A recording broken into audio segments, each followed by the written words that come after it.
तो welcome to all of you AM maths tutorial पे आप सभी का बहुत स्वागत है। टेट एग्जाम 2020 सेट 3 के हम दो क्वेश्चन करने वाले हैं यहाँ 10 दोनों की सीरीज से रिलेटेड है प्रॉब्लम्स हैं, बहुत बेसिक एंड इम्पॉर्टेंट प्रॉब्लम्स हैं। तो आइए क्वेश्चन नंबर 1 पर जो 107 है उस पर हम बात करते हैं क्या होगा। The series 1/n sin 1/n is here कह कि कन्वर्ज टू 0 एंड और ये हमेशा याद रखिए कि सीरीज कन्वर्जेंट तो दैट वैल्यू इज 0। ठीक है, सबसे पहले हम सीरीज को जो गिवन है तो हम कहते हैं कि चेक करते हैं कि दैट इज द कन्वर्जेंट और नॉट।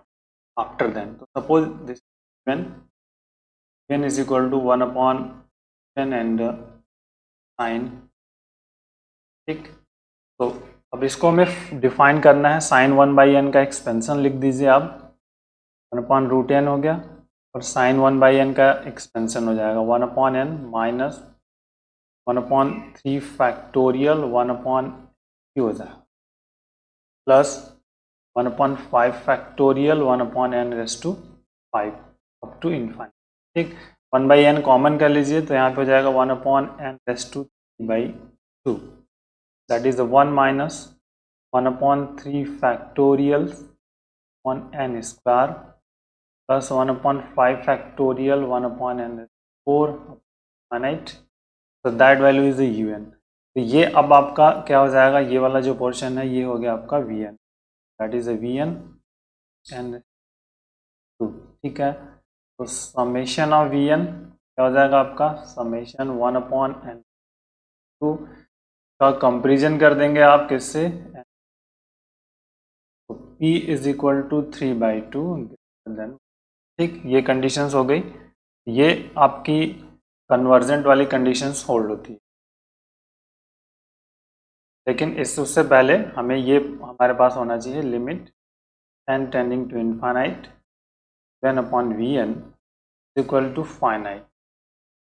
ठीक है, फाइनाइट मिल जाएगा, आप un/vn फाइंड कर लीजिएगा, so that value is 1 find out. तो ये कन्वर्जेंट हो गया। अगर सीरीज कन्वर्जेंट है तो इसकी वैल्यूज क्या होगी, ये कन्वर्ज टू 0 हो जाएगा। तब हम यहाँ पे अगर इसे निकालेंगे limit tending to infinite, so then it will series convergent तो दैट वैल्यू 0। तो दैट इज ऑप्शन जो इसका फर्स्ट है ये ट्रू हो जाएगा। तो बहुत बेसिक सा प्रॉब्लम था, इज इम्पॉर्टेंट। आइए अब अगले जो क्वेश्चन हमारे पास है 7, हम 8 कर लेते हैं। बहुत ही बेसिक एंड इम्पॉर्टेंट प्रॉब्लम्स है। ठीक है, तो अब देखिए ये जो सीरीज़ है, सीरीज़ के बारे में हमें वर्कआउट करना है। तो ये सीरीज़ थोड़ा सा देखिए, ये इसको आप इस तरह से लिख सकते हो समेशन करके और -1/+1 plus 1/n। Okay, that is clear. Alternating series ये आपका हो गया। आप इसको चाहें तो से -1/+1 इंटू ये आपका हो गया। ठीक है, तो अल्टरनेटिंग पॉजिटिव निगेटिव टर्म्स है, ये आपको क्लियर हो गया। फर्स्ट है कि which is alternately positive negative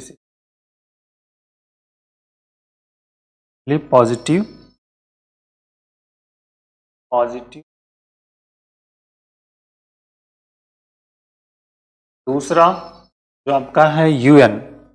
ठीक है, देखिए 2 greater than 3/2 than 4/3 means un is greater than un+1।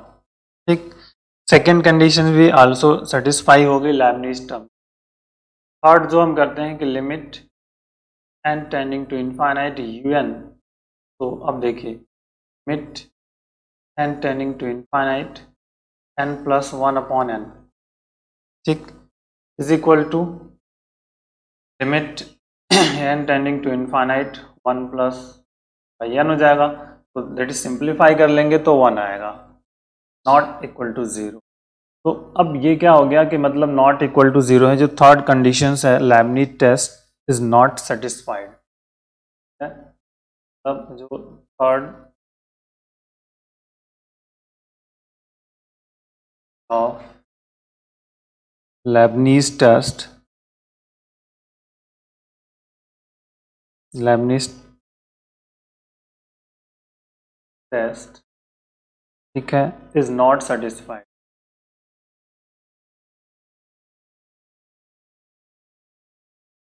ठीक है, तो नॉट सेटिस्फाइड का मतलब हो गया, तो अब ये तो कन्वर्जेंट नहीं रहा। पहले दो चीज़ें आपको क्लियर हो गई कि देखिए ये आपका कन्वर्जेंट नहीं होगा, ये कन्वर्जेंट। अब बचा ये दो ऑप्शंस। अब इसमें से आपका डाइवर्जेंट होगा या neither convergent not divergent, conditions पे हमें इसको चेक करना है। इस बेसिक फंडामेंटल हमारा यही है, हमें अब इस पर चेक करना है कि ये कन्वर्जेंट या डाइवर्जेंट है कि नहीं। तो आइए देखते हैं थोड़ा इसको। देखिए हमारे पास जो सीरीज गिवन है इसी पे हम वर्क करेंगे। देखिए हमारे पास जो सीरीज स्टार्टिंग गिवन है -/2 प्लस 4/3 -5/4 एंड अप टू, ठीक है। अब इसको थोड़ा सा हम ब्रेक कर देते हैं। 1 को हम कैसे लिख सकते हैं, 1 + 1, -3/2 को कैसे लिख सकते हैं, 1 + 2, प्लस 4/3 को, 4/3 जो हमारे पास है, 4/3 को हम कैसे लिख सकते हैं, दैट इज इम्पॉर्टेंट। 1 + 1/3 लिख सकते हैं, -1 + 1/4 लिखा जा सकता है, अप टू 1/8। तो इनके फर्स्ट टर्म को आपस में हम ज्वाइन करेंगे, ठीक है, फर्स्ट टर्म और सेकेंड टर्म को आपस में, 1 + 1 + 1, नॉट 1 + 1 1 प्लस, एक प्लस एक माइनस, क्लियर हो रहा है। देखिए फर्स्ट माइनस, तो 1 - 1 + 1 - 1 + 1 अप टू, राइट, तरह से होगा, ठीक है। प्लस ब्रैकेट में सेकेंड टर्म्स होगा, तो 1 - 1/2 प्लस 1/3 -1/4 अप टू इनफाइनाइट। ये टर्म्स हमें फाइंड आउट हो जाएंगे सिंपली। तब देखिए सेकेंड, अब आगे की बात इस पर करते हैं हम, बस आउट जो ये रिजल्ट मिलेगा, ठीक है। अब देखिए सेकेंड,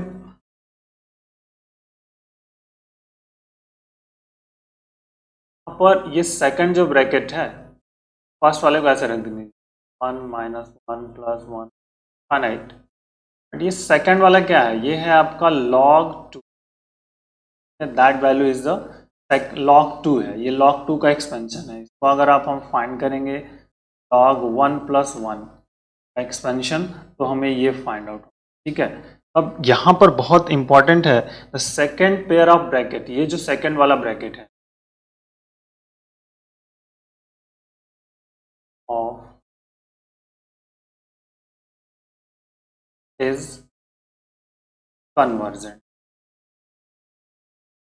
ठीक है, second pair is convergent, the sum of series is, और ये निकाल दिया है, सम होगा, सम कितना होगा, log 2 हो जाएगा। लेकिन अब जो सीरीज का जो फर्स्ट पेयर है, देखिए first pair of bracket is oscillatory, समझ में आ रही है आपकी बात, ऑक्सिलेटिंग क्या कह सकते हैं, ऑक्सिलेटरी या oscillating at the sum of, as the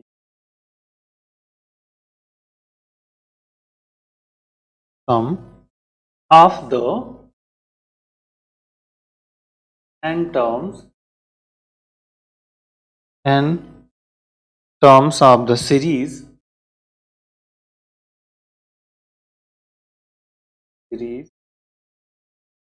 0 or 1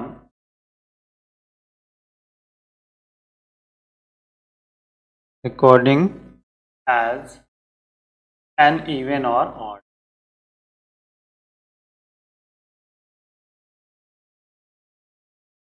समझ में आ रही बात, ये देखिए अगर इवन है तो 0, ऑड है तो 1, ठीक है। तो ये वाले जो टर्म्स है ना, दो का, अगर इवन ले लिया तो 0 हो जाएगा, ऑड ले लिया तो 1 हो जाएगा, फिर इवन लिया 0, इस तरह से ये बढ़ेगा। तो 0 और 1 ये दो टर्म्स हमें मिल जाएंगे। इट मीन्स क्या क्लियर हुआ, जो वैल्यूज है सीरीज की, जो सीरीज की वैल्यू है, तो ये क्या हो गया आपका, सिंपली क्लियर हो गया कि द गिवन सीरीज आपकी है, the given series tends to 0 plus log 2 or 1 plus log 2. Okay, tends to 0 plus log 2 or 1 plus log 2 according to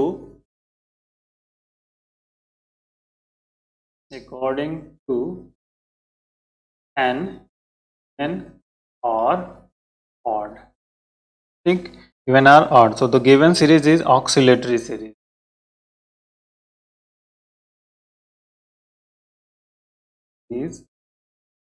Is oscillating या oscillatory series.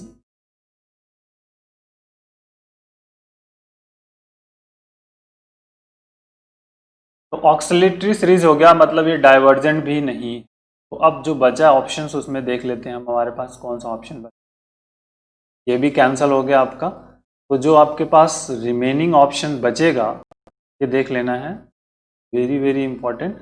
ये जो फोर्थ वाला ऑप्शन है ये आपका सही हो जाएगा, नाइदर कन्वर्जेंट नॉट। तो बेसिक प्रॉब्लम था my dear friends. Yes, thank you, bye.